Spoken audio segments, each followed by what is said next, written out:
এই মাসের শুরুতে জিএসটি কাউন্সিলের ৫৬তম সভায় অনুমোদিত নতুন কর ব্যবস্থা বিদ্যমান ৪ স্তরীয় কাঠামো ৫%, ১২%, ১৮% এবং ২৮%কে ৫% এবং ১৮%-এর দুটি প্রাথমিক স্ল্যাবে হ্রাস করে।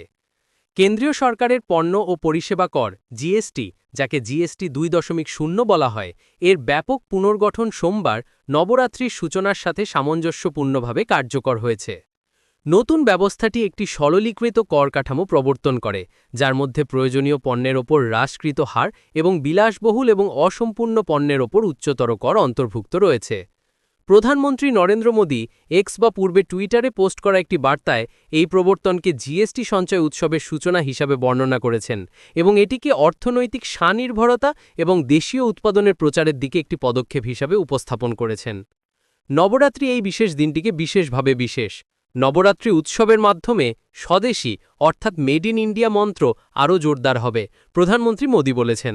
আসুন আমরা একটি উন্নত এবং আত্মনির্ভর ভারতের লক্ষ্য অর্জনের লক্ষ্যে আমাদের প্রচেষ্টায় ঐক্যবদ্ধ হই।